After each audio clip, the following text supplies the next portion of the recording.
4 मई 2026 की दोपहर सिर्फ दो चुनावी नतीजों की कहानी नहीं थी। वो भारतीय राजनीति के दो सबसे लंबे और सबसे प्रभावशाली सत्ता ढांचों के टूटने का दिन था। पश्चिम बंगाल में ममता बनर्जी की तृणमूल कांग्रेस 15 साल बाद सत्ता से बाहर हो चुकी थी और बीजेपी ने राज्य में सरकार बना ली। उसी दिन चेन्नई में उससे भी बड़ा राजनीतिक झटका लगा। एमके स्टालिन अपनी कोलथूर सीट हार गए, जिसे वो लगातार 3 बार जीत चुके थे। अगले दिन उन्होंने मुख्यमंत्री पद से इस्तीफा दे दिया। विजय की तमिलगा वेत्री कजगम ने 59 साल पुरानी द्रविड़ राजनीति की दीवार गिरा दी। डीएमके और एआईडीएमके दोनों सत्ता से बाहर हो चुके थे। एक ही दिन दो अलग अलग राज्यों में जनता ने दो बहुत बड़े राजनीतिक परिवारों को एक साथ नकार दिया। लेकिन ये कहानी उन परिवारों की नहीं है, ये कहानी उन 5 क्रिकेटरों की है जिन्होंने अपनी लोकप्रियता, अपनी रिलायबिलिटी और अपने चेहरों को इन राजनीतिक व्यवस्थाओं के बगल में खड़ा किया। 4 बंगाल से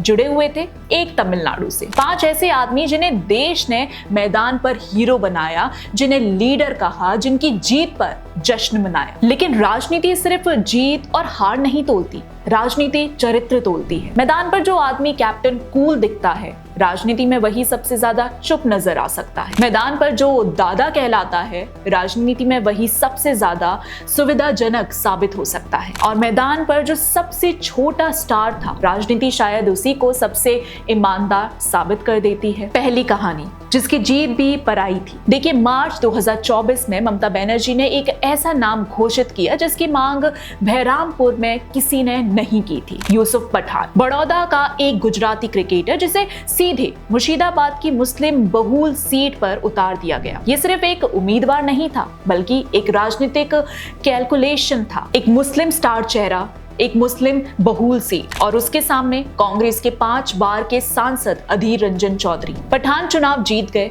85,000 वोटों से। लेकिन हार के बाद अधीर रंजन चौधरी ने इंडियन एक्सप्रेस को जो कहा, उसने पूरी कहानी का रंग बदल दिया। उन्होंने आरोप लगाया कि टीएमसी ने बाहर से आदमी आयात किया और फिर अल्पसंख्यकों से कहा गया, भाई को वोट दो, दादा को नहीं। उन्होंने खुद इसका मतलब समझाया, दादा यानी हिंदू, भाई यानी मुसलमान। ध्यान देने वाली बात यह है कि ये आरोप बीजेपी ने नहीं लगा रही, कांग्रेस का वो नेता लगा रहा था जिसने अपनी पूरी राजनीति बीजेपी के खिलाफ बनाई। यानी खुद विपक्ष का आदमी कह रहा था कि एक क्रिकेटर को धार्मिक पहचान के आधार पर चुनावी चेहरा बनाया गया। लेकिन चुनाव जीतने के बाद पठान लगभग गायब हो गए। अप्रैल 2026 में द प्रिंट बहरामपुर पहुंचा और रिपोर्ट की हेडलाइन थी, पठान कहाँ है। स्थानीय लोग कह रहे थे कि उन्होंने अपने सांसद को महीनों से नहीं देखा। पठान का जवाब था कि उन्होंने संसद में प्रवासी मजदूरों का मुद्दा उठाया। लेकिन जनता का सवाल अगला था, क्या आपका काम सिर्फ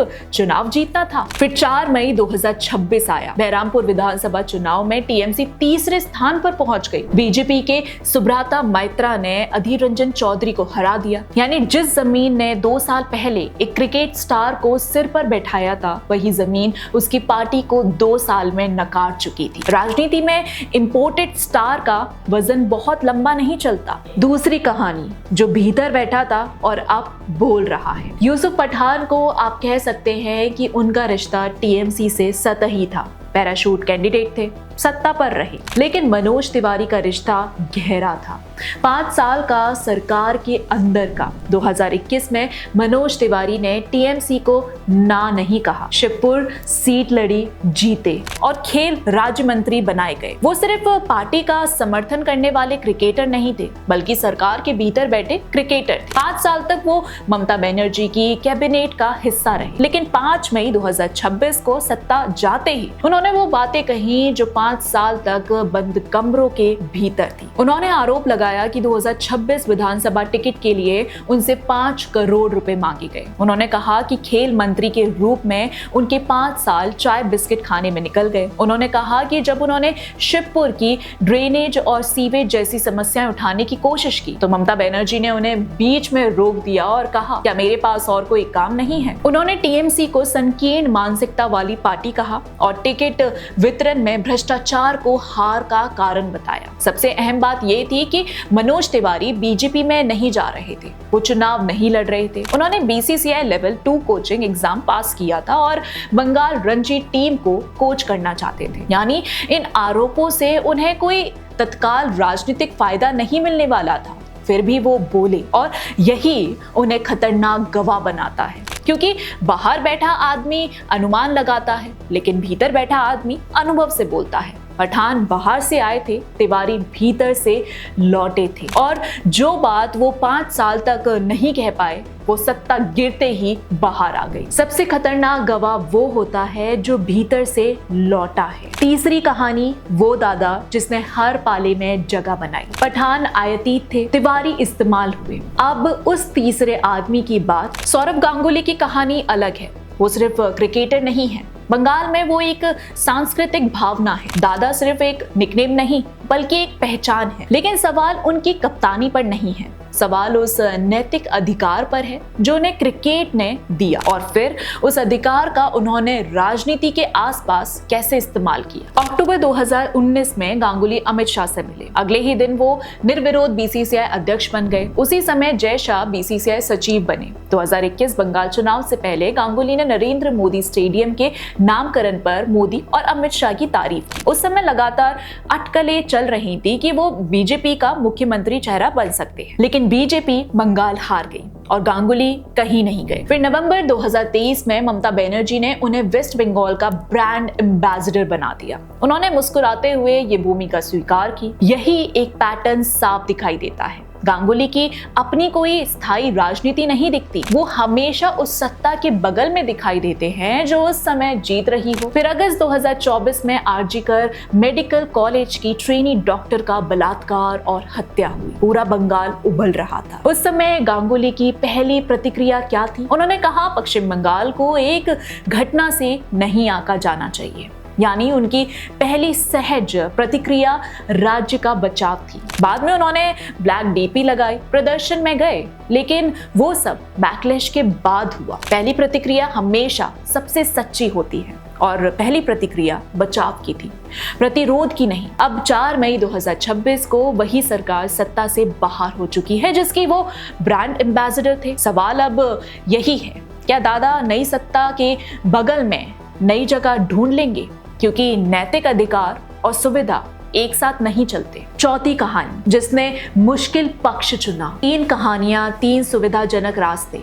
अब एक कहानी जो बाकी से अलग है। अशोक डिंडा इन 5 नामों में से सबसे छोटे स्टार थे। ना धोनी जैसी लोकप्रियता, ना गांगुली जैसी विरासत, लेकिन राजनीति में शायद वही सबसे साफ निकले। 2021 में उन्होंने बीजेपी ज्वाइन की। उस समय बंगाल में बीजेपी सत्ता से बहुत दूर दिखाई दे रही थी। ममता बनर्जी का तीसरा कार्यकाल लगभग तय माना जा रहा। ऐसे माहौल में ज्यादातर स्टार टीएमसी की तरफ जाते, लेकिन डिंडा बीजेपी गए। उन्होंने मोयाना से चुनाव लड़ा और पूरी टीएमसी मशीनरी के खिलाफ 1260 वोटों से जीत गए। उस समय इस जीत पर ज्यादा चर्चा नहीं हुई।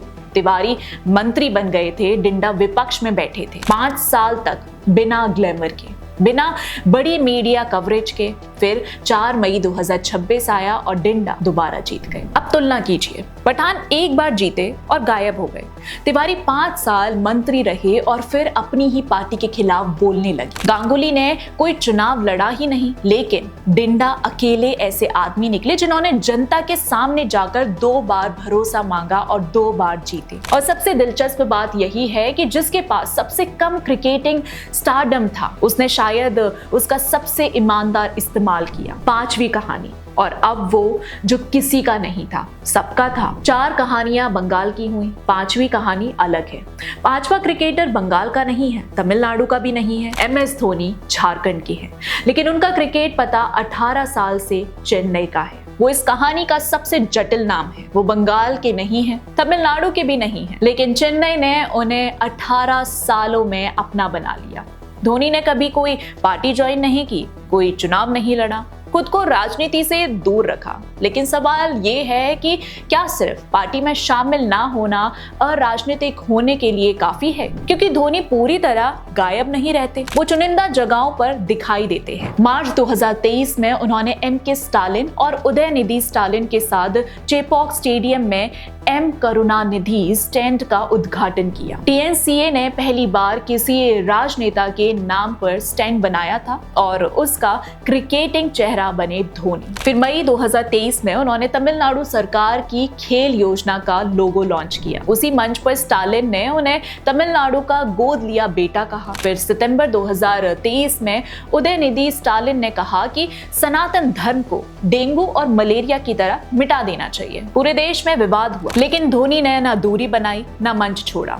दूसरी तरफ देखिए, पुलवामा पर चुप्पी, गलवान पर चुप्पी, पहलगाम पर चुप्पी, जबकि यही धोनी भारतीय टेरिटोरियल आर्मी के ऑनररी लेफ्टिनेंट कर्नल हैं। सवाल बयान देने का नहीं है, सवाल कंसिस्टेंसी का है। अगर आप राजनीतिक मंचों पर दिखाई दे सकते हैं, अगर आप एक राजनीतिक परिवार के साथ लगातार पब्लिक प्रॉक्सिमिटी मेंटेन कर सकते हैं, तो आपकी साइलेंस भी एक पॉलिटिकल चॉइस बन जाती है। आलोचक इसीलिए कहते हैं कि ये अराजनीतिक होना नहीं बल्कि आराम की राजनीति है। और फिर 5 मई 2026 को डीएम के भी सत्ता से बाहर हो गई। जिस परिवार ने धोनी को गोद लिया बेटा कहा था, वो परिवार खुद सत्ता से बाहर हो चुका है। अब सवाल वही है, क्या प्रॉक्सिमिटी सत्ता बदलने के साथ बदल जाएगी? क्योंकि जो आदमी वर्दी पहनकर सलाम लेता है, उसकी खामोशी सिर्फ खामोशी नहीं होती। इस पूरी कहानी का सार सिर्फ इतना है कि हम क्रिकेटरों को सिर्फ खिलाड़ी नहीं बनाते, हम उन्हें नैतिक प्रतीक बना देते हैं। लेकिन असली नेतृत्व मैदान पर नहीं बनता,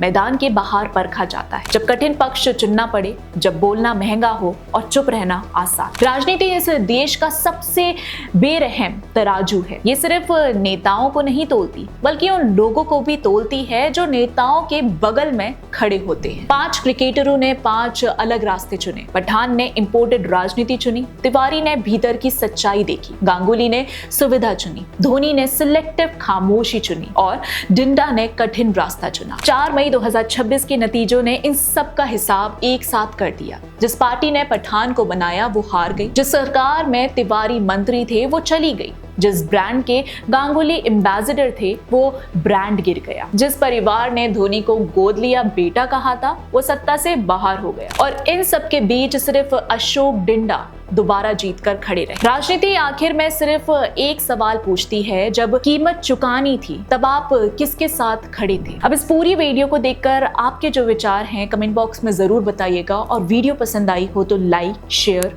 और चैनल को सब्सक्राइब करना मत भूलिए। मिलते हैं अगले वीडियो में, तब तक के लिए जय हिंद।